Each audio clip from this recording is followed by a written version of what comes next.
Welcome to Pushing Up Lilies. I'm your host, Julie Mattson. Pushing Up Lilies is a weekly true crime podcast with spine-tingling, unusual, and terrifyingly true stories from my perspective as a forensic death investigator and a sexual assault nurse examiner. Do I have some stories for you? Are you ready? Hey y'all, has this been a crazy week or what? It's been crazy. I know last week we were so busy and we had so many young deaths, and that's always depressing. And sometimes I feel like after a week like that, I just need a good long vacation. So I will be going on vacation, leaving Friday on a cruise with my high school girlfriends, and I'm really looking forward to just getting away. Last week, we just had a 4-year-old die of pneumonia, and then we had young kids die in a car accident, and then a mom die in a car accident. It was just a heavy week. I mean, it was so busy. Phones rang constantly, and it's not always like that. It's not at all like that all the time, thank goodness, because it was heavy. I think sometimes we find ourselves kind of maybe not reaching out to people as much as we should when we have a week like that. A lot of my friends, they probably don't want to hear that. They don't want to hear those stories. My poor husband has to hear it all the time. But it's not like you can really vent to your everyday friends. I mean, I have friends who don't even listen to my podcast because they're like, dude, it's just too much for me. So I completely get it. That's one thing about this job is you can't vent to just anybody because not everybody wants to hear all your stories and what you've dealt with throughout the week. And you kind of have to be cautious and careful who you talk to about that kind of stuff because some people are very super sensitive.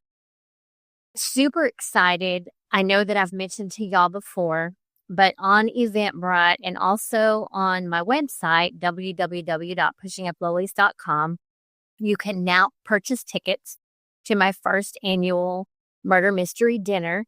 Again, this is going to be at Prairie House Restaurant, which is in Crossroads, Texas. We're going to have chicken and beef fajita buffet. And then I did hire actors, and they're going to act out a murder mystery. It's a 3-hour event. So during the first hour, they are going to mingle, and they are going to choose people who would be good participants. So again, somebody that is at the event will actually be the murderer and someone will actually be murdered. So, I mean, not really. That came out completely wrong. But they are going to choose the actors who are going to participate with them. And they're going to base that, I'm guessing, solely on personality and desire when they talk to people that first hour that we are mingling. I think it's going to be so much fun. I could have written out the murder mystery. I didn't really want to do that because I didn't really want to take part in it. And I say that because I really want to be able to mingle with everybody, visit with everybody, and just enjoy the evening and not have the stress of whether or not it's successful being on my back. I'm sure y'all understand that. Also, go on my Patreon and join. You can join for free. There are different levels. You can do $5 membership, which is where you just basically buy me a Diet Dr. Pepper or a coffee every month to keep me going. Y'all all know how busy I am. Or you can go, I think it's up to $30 where you can get different things. Shout outs on the podcast, phone calls, and special behind the scenes videos. So I would love for you to join that. The subscription box is about to be mailed. I have them ready to go. I still have some of those available, and you can also order those on my website, pushinguplilies.com. So go on there and get you one of those. There are a couple people that had mentioned that they were having trouble making the purchase. I think that should be fixed. We figured out the problem last week and have gone in and made some adjustments. So that should be fixed. So all your purchases should go through now. So sorry about that. We weren't told that they were changing their point of sale system, and so our sales weren't going through. So if you've had any problems with that, it shouldn't be an issue anymore. I want to talk this week about Jake Evans. It's not a story that's really been widespread in the news because it was local here in Parker County, Texas. And this happened back in 2012. So I was actually at the medical examiner's office here at that time. But for some reason, I don't remember this story. Now, Parker and Johnson counties, along with Denton County, are part of the Tarrant County Medical Examiner system. So Parker County bodies are people who pass in Parker County. If they become a medical examiner case and their case needs to be investigated, they go to the Tarrant County Medical Examiner's office, just like Denton County cases. So it's kind of confusing whenever we explain that to people here in our area. And in a nutshell, what it boils down to is our county's not large enough to have our own facility yet, and many aren't. I know that in many death investigation conferences, I've met other investigators, and their decedents go pretty far away from their county for an exam by a doctor. It has to be $2 million here for you to have your own facility, and that would include pathologists to do the autopsies, toxicology labs. There's a lot in having your own medical examiner's office in your county. And honestly, having worked in offices where there's a morgue, and I would rather not deal with the politics. And our nighttime investigators love working from home. And if we had our own morgue, they wouldn't be able to. There would have to be somebody there all the time. Yeah. So I kind of like it the way it is. And it's not going to change here until well after I retire. So I don't have to worry about it. But I do like the setup that we have. Anyway, Parker County decedents do go to Tarrant County just like ours. And this case happened back in October of 2012. Jake Evans was a 17-year-old. He lived in Parker County, Texas, and he was watching the presidential debate with his mother, Jamie, who was 48, and his 15-year-old sister, Mallory. He started thinking of how he would kill them. He retrieved a knife and then thought maybe a .22 revolver, which he had stolen from his grandfather, would be a better option. I guess he was thinking, according to everything I read, was that it would cause them the least amount of pain. He could put them out of their misery quickly. They wouldn't lie there and bleed to death had he stabbed them. He could shoot them in the head and they would die a lot faster and it would not be painful. Most killers are not sensitive like that. But of course, this was his mom and his sister that he was thinking about murdering.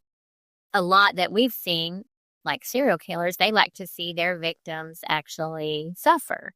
But in this case, he thought it through and he wanted to go the route that caused them the least amount of pain.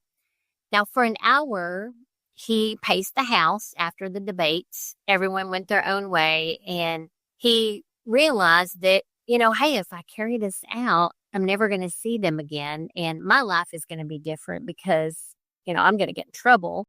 I'll probably go to jail. My sister and my mom won't be here anymore. And so he thought it through. He contemplated what he was going to do, how he was going to do it, and was actually thinking about the aftermath, which, again, a lot of people don't do. So then he went and he knocked on Mallory's bedroom door, and he told her that her mother needed her. The purpose of that was so that she would come out of the bedroom. Now, she came out, and she saw Jake pointing the gun at her, and she thought he was a joke. Which most of us would. I mean, apparently he had never exhibited signs of homicidal tendencies like this before. And so she was a little bit surprised and probably thought, oh, stop it. Siblings are playing jokes on each other all the time. But he shot her in the back and then again in the head. He found his mom in the study and he shot her 3 times. And then he went to his room. He emptied the shells on his bed, and then he heard noises indicating that Mallory was still alive. So he heard some movement, and of course he didn't want her to suffer. So he loaded the gun again. As he shouted that he was sorry, he then ran as fast as he could to kill her. He made sure his mom was dead also, And then he shot her again in the head just to make sure. He then called 911. Now, he wrote a confession, and in that confession note, he wrote that it was dreadful and terrifying and that he knew he was done with killing people. He got it out of his system. Like, I don't know if he was trying to say, like, hey, I did it. I'm sorry. I won't do it again type thing. I mean, of course, we all know that's not going to work. That's not going to cut it. He basically said, I just kind of wanted to know what it was like to kill somebody. I've done it. I'm good.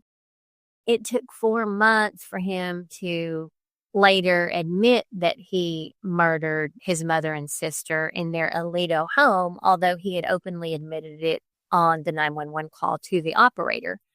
He said that he wasn't really angry at them, that it just happened. He reportedly was inspired by the 2007 remake of the movie Halloween, where Michael Myers calmly kills several people at the age of 10.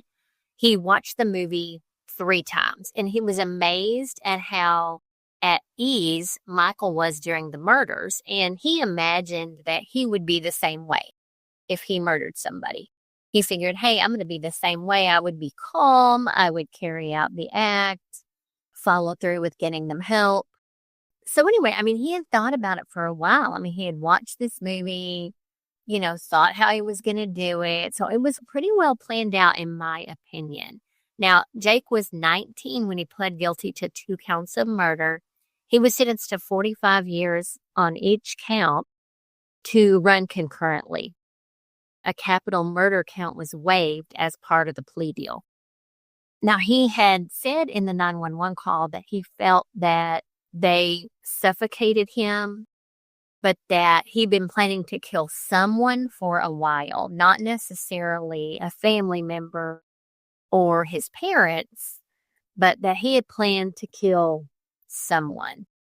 He probably just wanted to know what it felt like after watching that movie. Over the 2.5-year period after his arrest, the court wrestled with concerns over his mental health, obviously. I mean, that's the first thing we all think is, oh my God, he's got mental health problems. 2 psychologists actually determined he was incompetent to stand trial, and he was ordered into the care of a state mental health hospital. Now, I think I mentioned to y'all before that when I was in nursing school, I went to the forensic mental hospital in Vernon to do my psychiatric clinical, and we actually stayed there for a week in the dorms outside of where the prisoners stayed, and it was so interesting. And I don't know if the classes are getting to do that now, but I tell you what, that was one of the coolest experiences ever in nursing school. And psychiatric nursing is considered a branch of forensic nursing. Maybe I was introduced to it a long time ago and didn't even realize how interested I was in forensics in general, but it was so cool to talk amongst these people. They had a common area. They were able to talk to each other, walk around, watch television. There were sofas, there was foosball, there was a pool table. They just had bedrooms. So it was kind of like a group home setting. Of course, there was an area where the more dangerous people were secluded from others, but it was an amazing experience. We could go look through the charts. We could see why everyone was there, what they had done that landed them there. It was an amazing experience. I mean, I can just say I absolutely loved it. On April 20th, 2015, officials actually notified the court that Jake was competent to stand trial. So I guess they had determined based on his behavior at the mental health facility that he could now stand trial.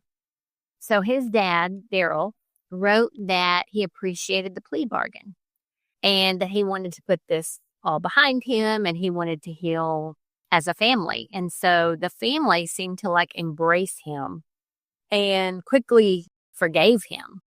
It's a pretty violent crime. I mean, he shot them both several times, shot them both in the head, and kind of thought it through. Anyway, they forgave him. Evans will be eligible for parole after serving half of his sentence. The scary thing is he also planned to kill his grandparents at their home, and they lived across the street. So that was part of the plan. He also wanted to kill his older sister who was visiting from college. But for some reason, he had a change of heart, and instead of walking over there and killing them too, he chose to call 911. Now, we all know that doesn't make him a good person, but it would be terrifying to me to think that that was in someone's plan and they just chose last minute not to do it. I mean, that'd be horrifying. Now, Jake and his sister both had withdrawn from school earlier that year to be homeschooled.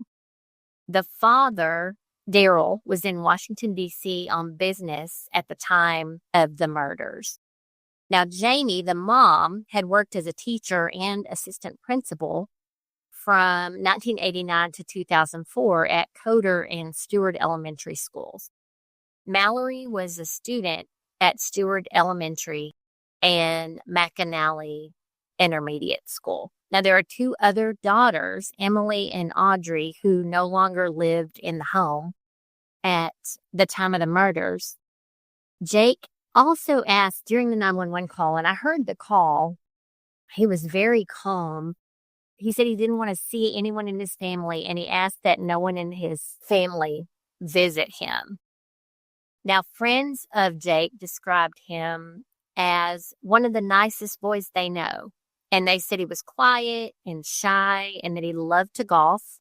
But they loved that he was quiet and shy. He wasn't extremely outgoing. He wasn't obnoxious. He was just super friendly and nice. And so that's how he was known. Now, Daryl and Jamie, the parents, they were high school sweethearts, and they had been married for 26 years. Jake was born on May 22nd, 1995 in Aledo. And now, while in prison, he is 30 years old. He is at the Memorial Unit in Texas. His projected release date is October 4th, 2057. But again, he is eligible for parole after serving only half of that sentence. Like I said, it's kind of strange because this happened around the time, I guess, that I first came to the medical examiner's office in Denton. And I had worked in Dallas for a year, and prior to that had worked in Houston.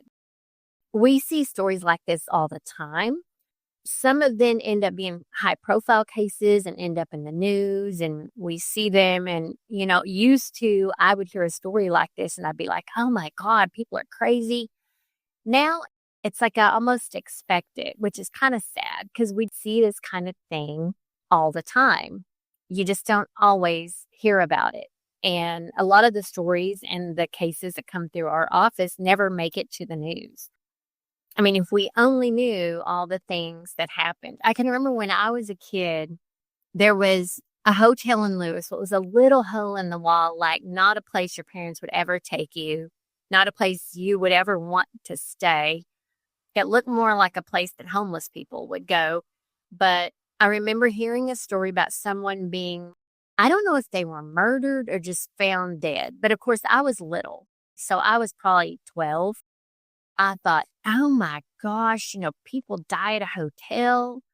How crazy is that? And then secretly a part of me wanted to go into the hotel just to see what it looked like inside. And I mean, it wasn't really a hotel. It was more like a motel, like a drive up thing. But anyway, it just floored me that something like that, like a death at a hotel, whether it be natural or a homicide or even a suicide, would happen somewhere close to me because I just never even really thought about it. And then it's crazy that years later, here I am going into hotels and pulling people out of bathtubs. And I mean, it's just, I don't know, who would have thought?